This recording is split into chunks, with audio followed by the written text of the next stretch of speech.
Hello welcome everyone, my name is Nahid और इस class में आप सब लोगों का स्वागत है। जो लोग नए हैं मैं उनको बता दूं कि मैं हर वेंसडे और फ्राइडे को क्लास लेता हूं 6 बजे लाइव टीच मी ऐप पर, जिसके सारे लिंक्स डिस्क्रिप्शंस आपको मिल जाएंगे मेरी डिस्क्रिप्शन बॉक्स पर। आज का जो हमारा टॉपिक है वो एक्चुअली वीडियो 4 है। This is the grammar topic that we are doing, जो कि है ट्रांसफॉर्मेशन ऑफ सेंटेंसेस के ऊपर। इसके बाद इसका वीडियो 5 या 6 के अंदर इस टॉपिक को मैं कम्प्लीटली ख़त्म कर दूंगा। दिस इज़ पार्ट 4 और आज हम सीखेंगे एक्सक्लेमेटरी से असर्टिव में कैसे लेके जाते हैं, ठीक है, and what are the rules in it. ये सारे चीज़ों के बारे में यहाँ पे हम लोग बात करेंगे आज। ये मेरा फ्री कोचिंग प्रोग्राम है 2022 और 23 के लिए। ये चलता रहेगा। हालांकि थोड़ा स्लो है, आफ्टर 2 वीक्स ये वीडियो आ रहा है यूट्यूब पर एंड एज वेल एज आप सब इसको देख रहे हो। बिज़ी रहने के कारण ये हो नहीं पा रहा है, but anyways here is a little information about me. अगर आप जानना चाहते हैं मेरे बारे में, मैं क्या हूँ, मेरा क्या एक्सपीरियंस है, you can see on the screen. और ये सवाल हमेशा रहता है, you know, because we are in the social media. जब हम पब्लिक चीज़ें करते हैं so people should know about people. Anyways, हमारा आज का टॉपिक जो है, जैसे मैंने कहा कि हमको क्या करना है, एक्सक्लेमेटरी से आप हमें असर्टिव में लेके जाना है। तो सबसे पहले रूल 1 की बात कर लेते हैं। रूल 1 में क्या है? रूल 1 में यहाँ पे ये बोला जा रहा है कि अगर कोई एक्सक्लेमेटरी सेंटेंस हाउ या फिर व्हाट से अगर शुरू होता है तो उसको हम असर्टिव में कैसे लेके जाएंगे, ठीक है ना। हाउ और व्हाट से अगर शुरू होता है, जैसे 2 एग्जाम्पल नीचे दिए गए हैं, what a nice flower it is एक दिया गया है, और यहाँ पे दिया गया है कि हाउ रूड यू आर। तो अगर हाउ या फिर व्हाट से शुरू होता है तो हम उसको कैसे लेके जाएंगे, इसका स्ट्रक्चरिंग मैंने आपके लिए यहाँ पे किया है। You can see the structures यार। आप सबसे पहले सब्जेक्ट को लाओगे, उसके बाद वर्ब को लाओगे, फिर वहाँ पे ए या फिर एन जो कि आर्टिकल है उस एडजेक्टिव के हिसाब से लगाना पड़ेगा आपको। उसके बाद या फिर आप वेरी लगाइए। कुछ सेंटेंसेस में ग्रेड जाता है, ज़्यादा से ज़्यादा सेंटेंसेस में हम लोग वेरी ही लिखेंगे। फिर वो जो एडजेक्टिव वर्ड रहेगा उसे लिखेंगे और रेस्ट ऑफ द सेंटेंस कैसे करेंगे, सबसे पहले देखते हैं इसको स्ट्रक्चर के साथ। तो हमारा सेंटेंस क्या है, what a nice flower it is, है कि नहीं। तो इसमें सबसे पहले हमें क्या लाना पड़ेगा, सब्जेक्ट लाना पड़ेगा, इसका मतलब इट लाना पड़ेगा। इट के बाद इट इज़ आ जाएगा यहाँ पे। उसके बाद ए या फिर एन हमको लगाना है, क्योंकि हमने पहले क्या लाया, सब्जेक्ट और वर्ब ला चुके हैं हम लोग। यहाँ पे ये सब्जेक्ट है, ये आपका वर्ब है। उसके बाद हमको यहाँ पे एक आर्टिकल लगाना है। नाइस जो है वो एक कॉन्सोनेंट साउंड है, तो इसके आगे क्या लगेगा, इसके आगे आपका मतलब ए यहाँ पे ऑलरेडी है, दिया हुआ रहता है सेंटेंस में कभी कभी, तो यहाँ पे हम लगाएंगे इट इज़ ए। और ये जो नाइस है, ये जो नाइस शब्द है, इसके आगे हमें लगाना पड़ेगा it is a very nice flower.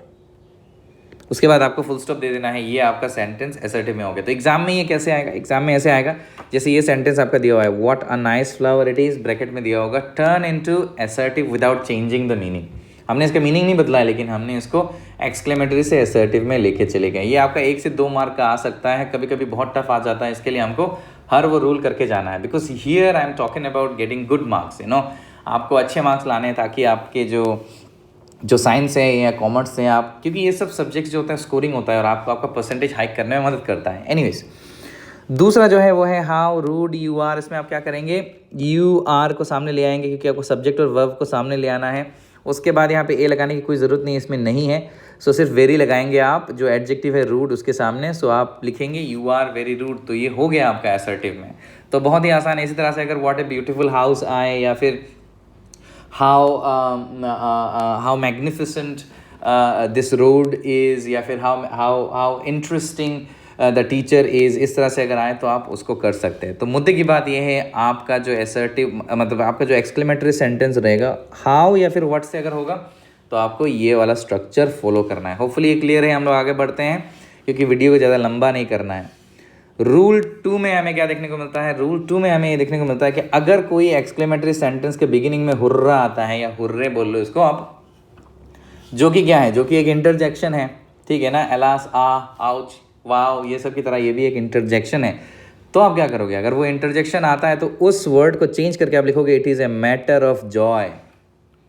उसके बाद आपको दैट लगाना पड़ेगा। यहाँ स्ट्रक्चर में नहीं है, यहाँ पर आपको दैट लगाना पड़ेगा, तो आप दैट यहाँ पे लिख सकते हो। यहाँ पे आया नहीं है, while I was making the PPT, हो जाता है कभी कभी। एनीवेज, तो सबसे पहले सेंटेंस को आप देख लो, hurrah we have won the match. तो आप क्या करोगे, इस वर्ड के बदले, क्योंकि आप इसको असर्टिव में लेके जा रहे हो, इन्फॉर्मेशन में कन्वर्ट कर रहे हो, सेंटेंस जो है बिगिन होगा एक कैपिटल, लेटर से और एंड होगा एक फुल स्टॉप के साथ।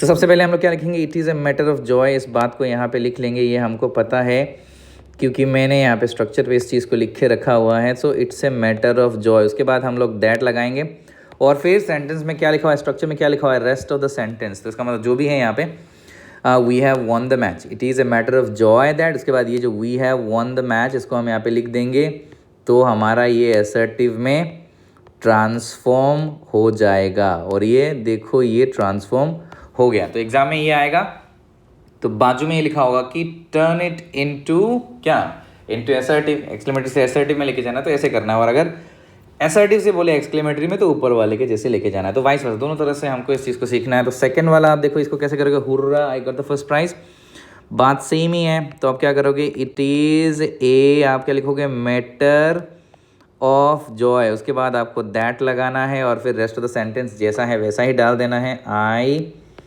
गॉट द फर्स्ट प्राइज आपको यहाँ पे लिख देना है। तो इसी के साथ ये रूल 2 जो है, आई थिंक ये बहुत ही आसान था, इसमें इतना ज़्यादा डिफ़िकल्टी होना नहीं चाहिए। एनीवेज हम लोग आगे बढ़ते हैं, रूल 3 की तरफ चलते हैं। सो रूल 3 में क्या बोल रहा है, रूल 3 में कुछ हद तक ऐसा ही बोल रहा है कि अगर एक्सक्लेमेटरी सेंटेंस जो है वो अगर इफ़ प्रनाउन से शुरू होता है, मतलब इफ़ आई या इफ़ शी या इफ़ दे, इस तरह से कोई भी प्रनाउन के साथ अगर शुरू होता है तो हम कैसे करेंगे, तो हम उस प्रनाउन को यहाँ पे लिखेंगे। अगर आई होगा तो आई लिखेंगे, ही होगा तो ही लिखेंगे, शी होगा तो शी लिखेंगे, ठीक है ना। उसके बाद विश लगाएंगे। अगर थर्ड पर्सन सिंगुलर होगा तो विश के साथ एस लगने के चांसेस होता है, जो मैं जब टेंसेस कराऊंगा तो उसको एकदम डिटेल में एक्सप्लेन करेंगे। Anyways, if I were a player, तो अगर इसको हम स्ट्रक्चर में फॉलो करेंगे तो कैसे करेंगे, सबसे पहले प्रनाउन को लिखना है। इसका मतलब यहाँ पे आई प्रनाउन है तो आई लिखेंगे। उसके बाद हमको लिखना है आई विश। उसके बाद फिर से यहाँ पे जो आई है तो इफ़ के जगह हम लोग क्या करेंगे, प्रनाउन लिखेंगे, विश लिखेंगे, आई विश, ठीक है ना, I wish I were a player. और इसमें हम लोग क्या लिखेंगे, इसमें भी कुछ इसी तरह का लिखेंगे, जैसे आई विश आई कुड फ्लाई। तो ये बहुत ही ज़्यादा आसान था, इसको लेके ज़्यादा चर्चा करने की ज़रूरत नहीं है। इसको बस एक बार देख लेना है और प्रैक्टिस करते रहना है, क्योंकि हम लोग प्रीवियस ईयर क्वेश्चंस तो करेंगे ही करेंगे। तो उस चीज़ को जब करेंगे तो इस चीज़ को हम लोग प्रैक्टिस में लाएंगे। रूल नंबर 4 क्या कहता है, रूल नंबर 4 कहता है कि अगर हैड उसके बाद प्रनाउन से आता है, जैसे हैड आई आ गया ना, हैड आई या हैड ही या हैड दे, इस तरह से कोई सेंटेंस अगर बिगिन होता है तो हम ये वाला स्ट्रक्चर फॉलो करेंगे। पहले सब्जेक्ट लिखेंगे, फिर विश लिखेंगे, फिर से दोबारा सब्जेक्ट आएगा, उसके बाद इसमें हैड आएगा और फिर रेस्ट ऑफ द सेंटेंस को हमें वहाँ पे लिखना होगा। तो सबसे पहले यहाँ पे जो सब्जेक्ट है उसको सामने ले आएंगे आई, उसके बाद विश ले आएंगे, मतलब जो सब्जेक्ट है वो रिपीट होगा, ये आपको समझना है। ये पहले वाले में भी यही चीज़ था, ठीक है ना। तो इस वाले में भी यही सेम चीज़ है, ये जो सब्जेक्ट है जिसमें मैंने राइट मार्क किया है वो रिपीट होगा। तो आई विश आई, उसके बाद आपको हैड लगाना है, हैड, और फिर आपको लिखना है द पेयर ऑफ बर्ड्स, ये हो गया आपका। और इसमें आपको क्या लिखना है, इसमें भी सेम चीज़ आपको करना है, I wish I had I been a king, तो यहाँ पे बिन की जगह आई विश आई, तो उसके बाद आप हैड लगाएंगे और फिर बिन तो जैसा है वैसा ही रहेगा, if I had been a king, ठीक है। बिल्कुल यहाँ पे जैसे आपने लिखा है इसको, I wish I had been a king, और यहाँ पे I wish I had the pair of birds. तो बुद्धि की बात यह है कि अगर आपका सेंटेंस हैड से बिगिन हो रहा है तो आप ये वाले स्ट्रक्चर को फॉलो करोगे। तो क्या आपको देखना है, प्रैक्टिस करनी है, practice makes a man perfect, सुना है ना, तो उसी के जैसा है। तो रूल 5 में आपको क्या करना है, देखो रूल 5 क्या बोलता है, ज़्यादा रूल है नहीं तो टेंशन नहीं लेने का, ठीक है ना। कोई क्वेश्चन होगा तो डेफिनेटली कमेंट बॉक्स में कर देना है, व्हाट्सएप नंबर मेरा आपको पता है उसमें पूछ लेना है, लेकिन इसको सीरियसली ज़रूर लो, एग्जाम के पहले सीरियसली लेके फ़ायदा नहीं होगा। एक्सक्लेमेटरी सेंटेंसेस अगर फिर से इंटरजेक्शन शुरू होता है, पहले हुर्रा से किया था ना, अभी अगर एलास से शुरू होता है तो ये वर्ड बदल के अपने को लिखना पड़ेगा, इट्स ए मैटर ऑफ सोरो। उसके बाद हमें दैट लगाना पड़ेगा, उसके बाद रेस्ट ऑफ द सेंटेंस हमको लिखना पड़ेगा, बिल्कुल हुर्रा के जैसा ही है। अगर मैं पीछे जाके दिखाऊं इस बात को तो कहीं ना कहीं ये बात मिल जाएगा, जैसे यहाँ पे रूल 2 में ये बात हम ऑलरेडी कर चुके हैं, तो इसी बात को हम यहाँ पे फिर से करेंगे, लेकिन यहाँ पे जो है वो वर्ड बदल जाएगा, तो अलास की जगह हो जाएगा इट्स ए मैटर ऑफ सोरो। तो अलास की जगह हम लोग लिखेंगे it is a matter of सोरो, ठीक है ना। इट्स ए मैटर ऑफ सोरो हमने लिख लिया, उसके बाद दैट लगाएंगे, फिर लिखेंगे ही इज़, जो भी है जैसा भी है वैसा हम सेम लिखेंगे, उसको बदलने की कोई आवश्यकता नहीं है, there is no need to change that. उसके बाद 2 नंबर में आप कैसे करोगे, सेम लास्ट की जगह पे आप चेंज करके लिखोगे it is a matter of सोरो, ठीक है ना, दैट। उसके बाद जो बंदे ने किया है वही लिखना है, यहाँ पे क्या लिखेंगे हम लोग, he has failed in the exam. हो गया आपका असर्टिव। तो दोनों तरफ से आपको इस चीज़ को देखना है, एग्ज़ाम में दोनों साइड से ये चीज़ आपका आ सकता है।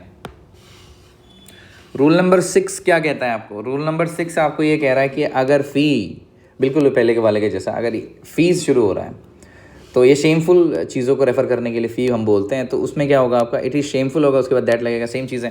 ये बस आपको पता होना चाहिए, है ना, ये जब आप करोगे तो आपको पता होना चाहिए, क्योंकि आप ऑलरेडी HS2 या HS1 में हो, तो ये चीज़ें बहुत ज़्यादा ज़रूरी है, और आने वाले टाइम पे ये और ज़्यादा ज़रूरी हो जाएगा, because you will be sitting for competitive exams, और हर एक चीज़ में ये रहता ही है। फ़ी की जगह हम क्या लिखेंगे, इट इज़ शेमफुल लिखेंगे, तो यहाँ पे क्या लिखेंगे, इट इज़ शेमफुल हम लोग लिख देंगे।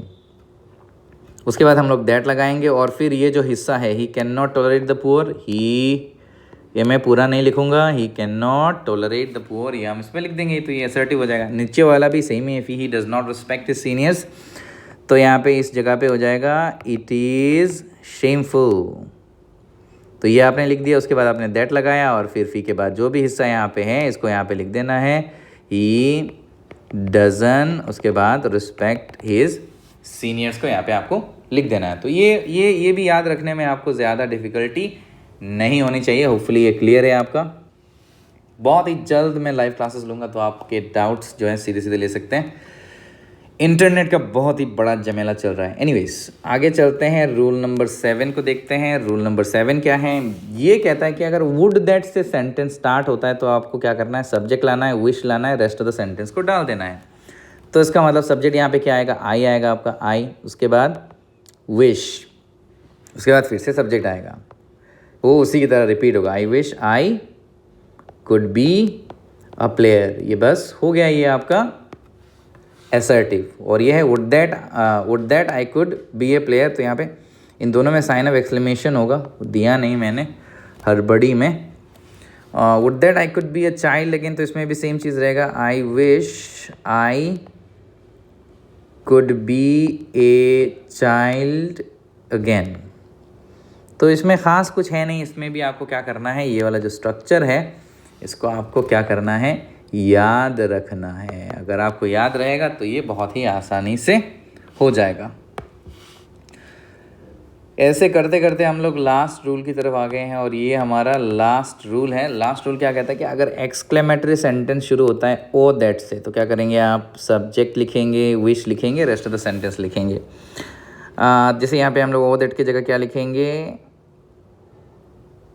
ओ दैट की जगह हम क्या लिखेंगे, I wish you were a cricketer, या you wish you were a cricketer.